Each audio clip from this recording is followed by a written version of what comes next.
Cuando Adolf Hitler llegó al poder en 1933, Alemania se encontraba en las profundidades de una catástrofe económica. La Gran Depresión había devastado al país, el desempleo superaba los 6 millones de personas, y el Tratado de Versalles imponía reparaciones de guerra paralizantes. Sin embargo, en solo 6 años, la Alemania nazi había construido una de las máquinas militares más formidables de la historia. Esta transformación plantea una pregunta histórica crucial. ¿Cómo financió Hitler el rearme masivo cuando Alemania parecía estar financieramente quebrada? La innovación de las letras MEFO, la solución más ingeniosa, aunque insostenible, fue el sistema de letras MEFO, diseñado por el ministro de Economía de Hitler, Hjalmar Schacht. En 1934, se estableció la Metallurgische Forschungsgesellschaft, MEFO, una corporación ficticia creada específicamente para emitir pagarés que funcionaban como una moneda paralela. El sistema funcionaba de manera brillante como estrategia a corto plazo. Cuando el gobierno quería comprar equipo militar, pagaba a los contratistas con letras MEFO en lugar de efectivo.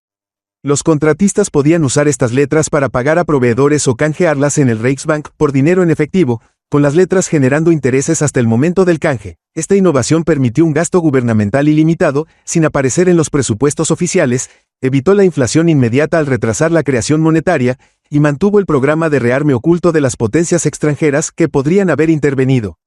Entre 1934 y 1938, las letras MEFO financiaron aproximadamente 12.000 millones de Reichsmarks en gastos militares, cerca de la mitad de los costos de rearme de Alemania durante este período. Sin embargo, el esquema tenía un defecto fatal. Las letras eventualmente necesitarían ser canjeadas. Schacht entendió que este sistema solo podría funcionar durante un tiempo limitado, quizás 5 años, antes de que la deuda acumulada desencadenara un colapso económico. Esta bomba de tiempo financiera influiría más tarde en el cronograma agresivo de política exterior de Hitler. El saqueo sistemático, la Alemania nazi complementó la financiación creativa con el robo directo a una escala sin precedentes. El régimen confiscó sistemáticamente la riqueza de los ciudadanos judíos, opositores políticos y otros grupos objetivo. El programa de arianización se apoderó de negocios judíos, propiedades y activos, transfiriendo una enorme riqueza al Estado y a los partidarios nazis leales. La escala de este robo fue asombrosa. La propiedad judía valorada en miles de millones de Reichsmarks fue confiscada a través de mecanismos legales, ventas forzadas a precios por debajo del mercado y confiscación directa. Pólizas de seguro, cuentas bancarias, bienes raíces, negocios, colecciones de arte y posesiones personales fueron sistemáticamente robados. Tras la anexión de Austria en 1938 y la ocupación de Checoslovaquia en 1939, Alemania se apoderó de las reservas de oro, la capacidad industrial y los activos financieros de estas naciones. Solo las reservas de oro del Banco Nacional de Austria proporcionaron una financiación significativa, mientras que las fábricas Škoda de Checoslovaquia se convirtieron en un importante fabricante de armas para la Wehrmacht. La política de autarquía, la estrategia económica de Hitler enfatizaba la autarquía, la autosuficiencia económica, lo que moldeó tanto la política interna como la planificación militar. El Plan Cuatrienal, anunciado en 1936, tenía como objetivo preparar a Alemania para la guerra desarrollando sustitutos sintéticos para materiales importados y reorganizando la economía para la producción militar. Alemania invirtió fuertemente en la producción de combustible sintético, creando gasolina y diésel a partir del carbón mediante el proceso Fischer-Tropsch. Aunque era caro e ineficiente en comparación con el petróleo, esta tecnología redujo la dependencia de las importaciones de petróleo. De manera similar, la producción de caucho sintético liberó a Alemania de la dependencia del caucho natural importado. El régimen también implementó controles estrictos sobre el cambio de divisas, racionó las importaciones y dirigió toda la actividad económica hacia el rearme. Las empresas enfrentaron presión para convertir la producción civil a bienes militares, y el gobierno asignó materias primas según las prioridades militares en lugar de los mecanismos del mercado. La explotación laboral y la reducción del nivel de vida, el rearme alemán tuvo un costo severo para los estándares de vida civiles. El régimen nazi suprimió los sindicatos laborales, congeló los salarios y dirigió a los trabajadores hacia la producción de armamento. El consumo se restringió mediante el racionamiento, las limitaciones de importación y la priorización de bienes militares sobre los civiles. La política de cañones antes que mantequilla significaba que los alemanes experimentaron una disminución en la calidad de vida incluso cuando el poder nacional crecía.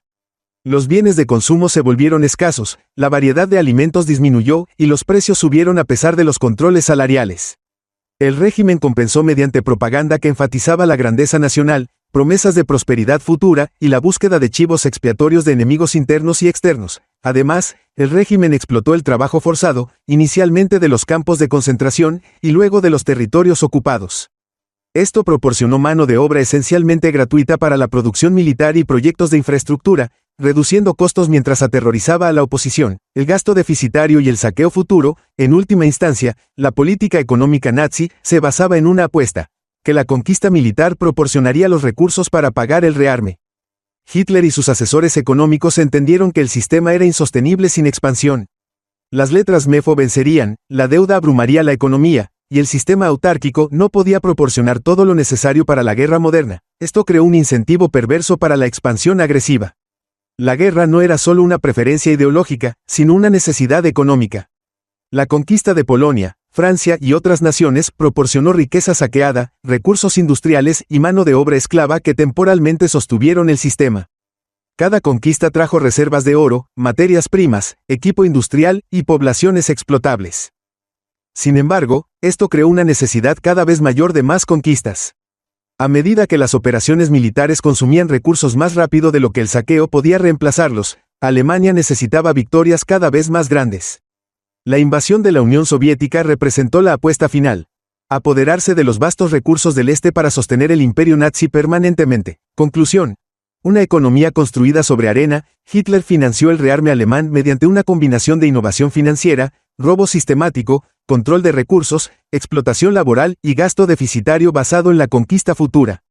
Las letras MEFO crearon poder adquisitivo artificial, la confiscación de riqueza judía y de territorios ocupados proporcionó activos líquidos, las políticas autárquicas redujeron la dependencia extranjera, y los niveles de vida reducidos liberaron recursos para uso militar. Sin embargo, este sistema era inherentemente inestable e insostenible. Requería una expansión continua para evitar el colapso, creando un vínculo directo entre la política económica nazi y la guerra agresiva.